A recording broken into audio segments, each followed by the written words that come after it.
It's Christopher Saunders, and this is a special edition of the Connecticut Sports Talent Show, the Connecticut High School Boys Top Performance of the Week. And I'm pleased to have on Jaden Walker from MLC. And if you're not familiar what the name of that school is, I'll say the school itself, Metropolitan Learning Center in Bloomfield. Jaden, thanks so much for being able to come on, man. Thank you very much, Mr. Saunders. It's really been a pleasure to meet you. I think first and foremost, before we get into as far as the basketball side over the last week, which I think is probably one of the best weeks that I've seen from a high school athlete in some time. How are things with you and your family during the COVID-19 pandemic? Uh, this COVID-19 has been really stressful because all three of my family members have gotten COVID over the December break. So I'm the only one who didn't get contrast with COVID.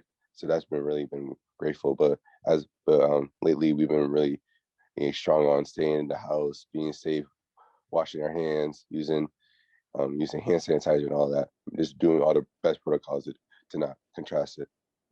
I wish you nothing but as far as yourself as being healthy, and also I hope your family members can, get back to full strength, because this COVID-19 pandemic and the virus has taken so many people, and it's ridiculous, and it's saddening as well. And I hope that your family stays strong and can beat this virus. Hmm. So let's get on to happier note. As far as you playing basketball, man, I kind of want to go back a little bit to you in your early days. Was basketball something that kind of you latched on too early? Did you play other sports? Just take me into that. Actually, I was really good at football. Really, I was a star in football. I was a running back. I used to always score touchdowns. So that was basically my biggest thing. I used to always love football, but basketball didn't start onto me till I was 6 years old. So that's when I really started playing. Hmm. So that's why. Interesting. Okay. So when did the game of basketball start to become more of a focus for you, and then football started to take the back burner? Probably in sixth grade. That's probably when I was like, I want to take basketball serious Mhm. because I used to just watch all these NBA players getting buckets. I was like, you know what, I want to be just like that. I want to play in the NBA because I want to be in the spotlight, be in the biggest stages in basketball. So that's when I really started taking basketball seriously. Well, looking at the game of football, I mean, you were scoring touchdowns. I'm pretty sure the spotlight could happen as well for a running back. So, what kind of made you want to shift from? I mean, I don't blame you. I wouldn't want to get tackled 300 times a year either. But Yeah. what kind of shifted you from? Well, I mean, who knows? You could have had a very promising career as a football player. Uh, Probably pretty much like I felt basketball just more funner. You just run up and down. You could it's more enjoyable than football because in football you could get hurt instantly really quickly. And Mhm. in basketball, you could just play, you could be with your friends, you could interact with your coaches, you could be more communicative. Mhm. And as you were growing up through the game of basketball, was was it something that it became easy for you early on, or was it where, because obviously, I mean, you were scoring touchdowns like, Emmett Smith at such a young age, you know, was it something where your athletic ability kind of helped you during your early years until you started to pick up the game? Growing up, I was not very good at basketball. I was really trash. I used to, they used to call me Happy Feet because every time I used to get the ball, I used to always travel and shoot a layup and miss it. So my parents used to just clown me about that. So I wasn't really good. But I was athletic. I could jump. I was Hmm. a big kid. How big were you? I was like fat. I was like really chubby. But as I got older, my baby fat just started to, I got skinnier. So as you got older and the baby fat started to shrink and then you started to get taller, is that when your game as a basketball player started to improve?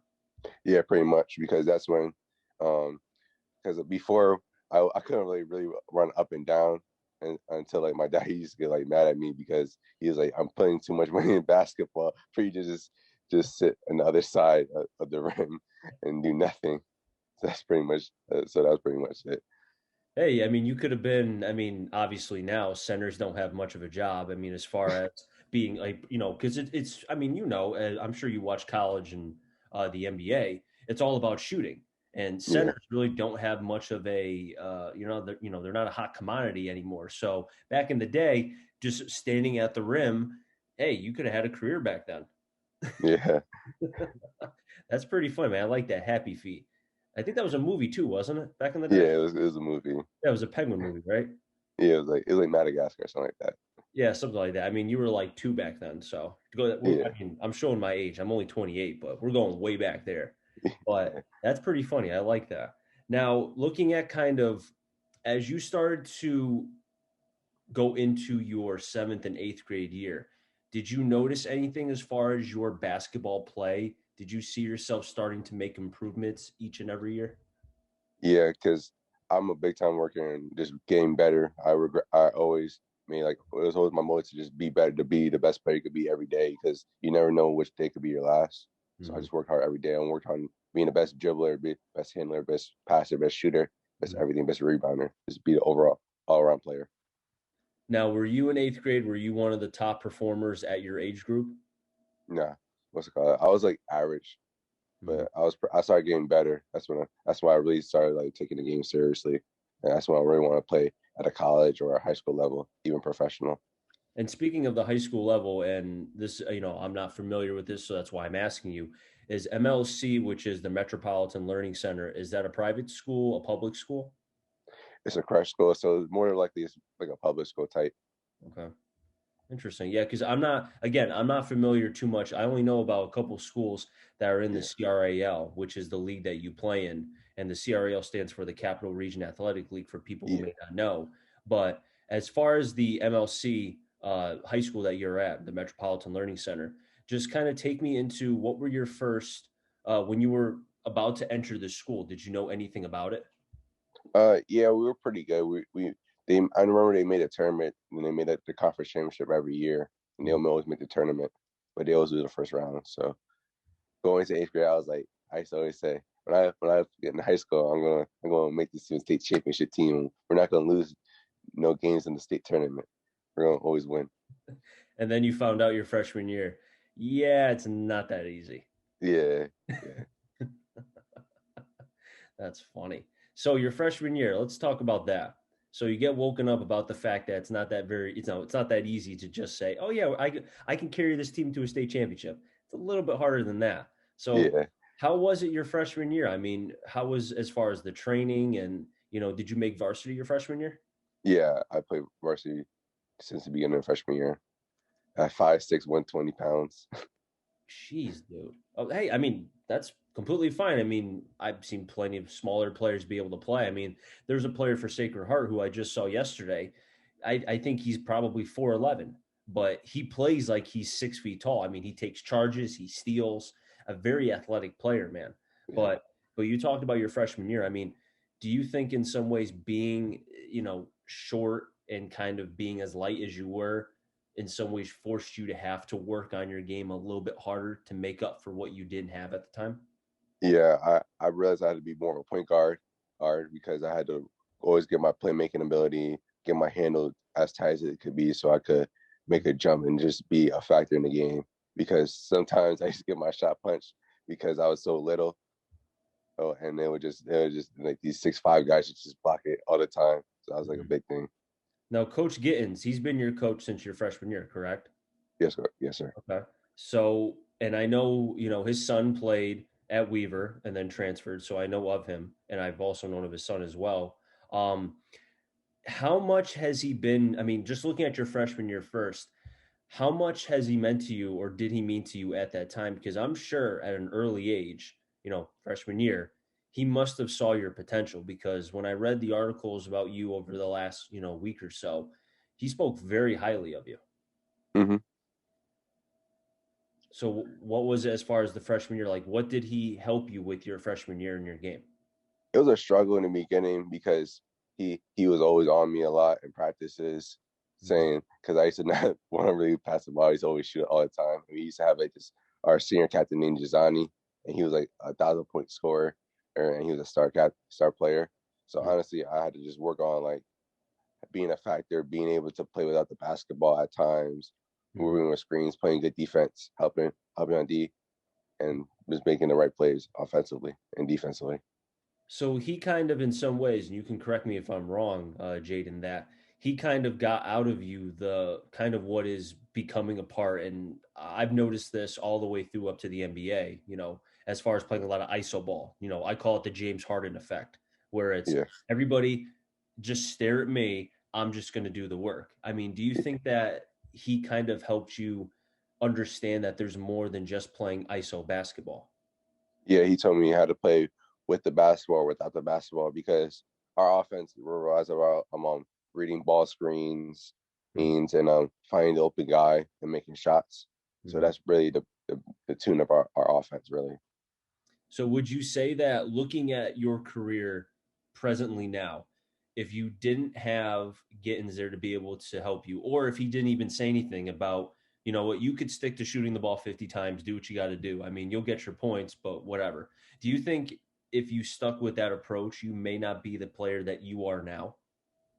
Uh, it's kind of hard to say, really, because all coaches really don't like when people shoot the ball 50 times. They always want to say you always got to swing the basket a couple of times, and you always try to make your teammates happy at times by Hmm. swinging the ball to them. So I feel like even without Coach B, other coaches I would have been really big on trusting your teammates and playing all around great game.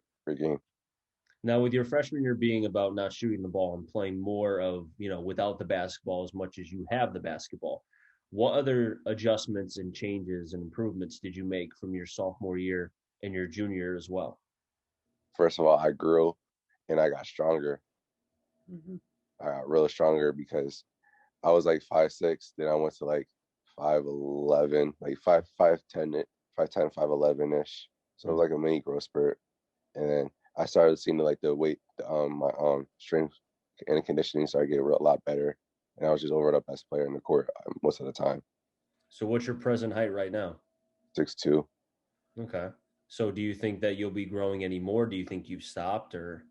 No, I think I'm growing. I think I'm growing now. Growing still.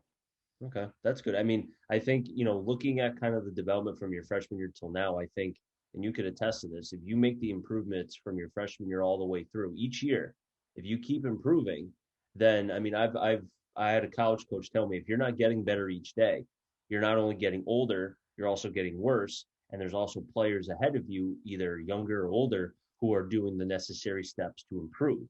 So do you kind of take that into your workouts as well?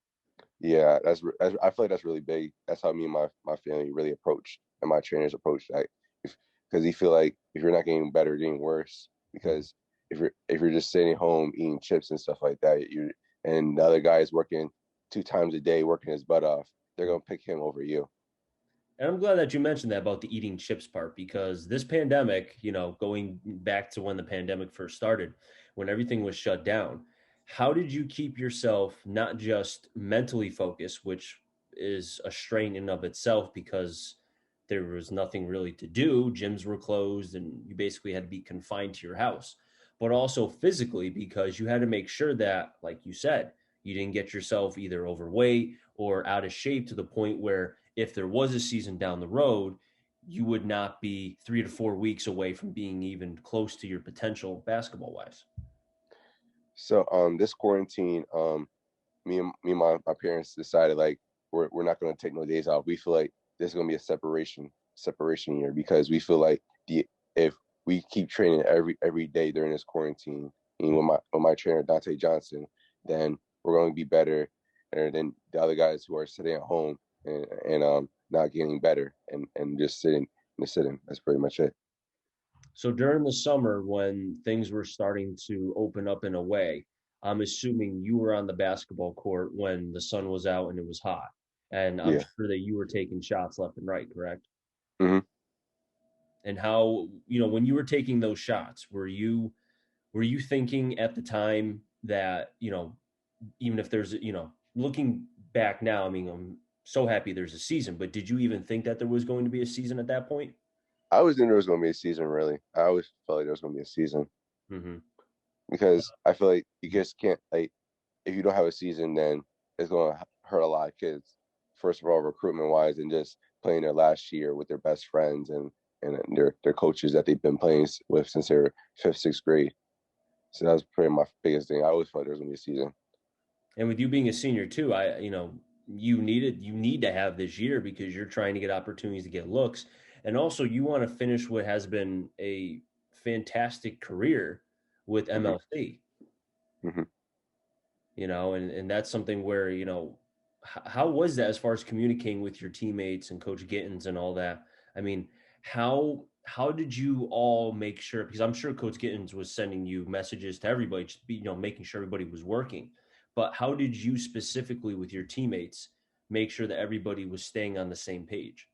We always kept in close contact with each other, like saying like we will ask each other like, or like saying like, are we working today? You guys want to work out one day? And you play open run one day. We were still practicing during the summer at the Boys and Girls Club in Hartford. Mhm. Hartford, just overall just working better, just getting our offense down when we couldn't over times, and just overall just playing like a team. And when you saw that the season was going to happen and the announcement was made, how ecstatic were you? We were all excited. I remember when it happened, like it was like third period, and then when we all heard it, we all just started jumping up and down. And our teacher got mad and said what was happening. So that was pretty like the biggest thing. We were all just ecstatic, saying, "Oh, John, we really got to have this season. Hmm. And We're when your like, this is actually gonna teacher happen." and when your teacher found out, was he or she like understandable? Was she like, or he was like, oh, okay, I get it, I understand now. Yeah, she was like, yeah, she was like, oh, that's why y'all were laughing because I was like, what was the whole hurrah over about? It was like, I was like, well, we're gonna have a basketball season. We're all excited to have one because we never because some of our teammates were 50-50 and not even playing because we had this COVID thing. Hmm. Yeah, man, it's amazing how much COVID. I mean, prime example, the Crosby Bulldogs here in the NVL in Waterbury are usually have about 70 to 80 kids try out. They had maybe one third of that because of COVID, because of players not wanting to come back or not eligible and such, man. So I think to be able to have your teammates and such be able to work not just to make sure they're ready on the court, but also school wise. I mean, how tough was that for you? Because doing this virtual thing, I don't know about you, but I need the in person, you know? The best thing about our school is they provide. Do you want to do distance learning or you want to go to school? Mhm. And that's the biggest takeaway I got was going to school is actually like I took going to school for an advantage because you actually can meet your friends, you can actually get the best learning possible, and you actually can interact with your teachers on what assignment you're missing rather than just sleeping and doing virtual classes, doing nothing and just failing. So that's probably the biggest takeaway I got from this. You don't strike me as a young man, Jaden, that will sleep in their pajamas and not want to work. I feel like you are somebody who any advantage or anything that is handed to you, you will make sure you take it and maximize that to the most potential. hmm Is that something that has been instilled by your parents? Yeah, my parents have been instilling that since I was young. Just take advantage for all the everything you got for because there are some kids that are not fortunate enough or don't have it from their parents to just get what they could deserve. So I just really take advantage of all what I get from my parents. And there was a quote that you said in the Game Time article that was written about you after your fantastic week, which we'll get to in a minute. You said, "My parents have instilled in me work hard, remain humble, and God will always make special things happen." Are you somebody who is, a believer of God? I'm assuming you are, but I'm asking anyway. And somebody who Yeah, follows the path as it seems like you have. yeah. I'm That's really really big into like religion because God's always gonna be there for you no matter what. Because I just feel like during this COVID thing, it really taught. He's really like taking advantage. He's like who wants like he's taking advantage of saying like if you to be the best person you could be at all times because today could be your last day. Now, do you do anything as far as a prayer before a game? Do you have anything you write down? I mean, I talked to a player who plays baseball in the FCAC, and he told me that he says a prayer right before game starts, and he has actually a couple players who join him and say a prayer together. What I usually do before games is I usually go to like the opposite on field, opposite I mean basket I mean, and I usually like cross my hands and say thank you God for always doing what you can to make me alive and able to play the game I love at all times. You're always going to be there for me no matter what through the thick through ups and downs. You're always going to be you're always gonna be there for me, and I'll always remain humble. And I hope you will take me to my path I want to be in. That's great to hear, man. That really is, you know. Now let's go into the last week, man, because I think that's, you know, that's why you're one of the, you know, as far as the boys' side that I chose to be the top performer.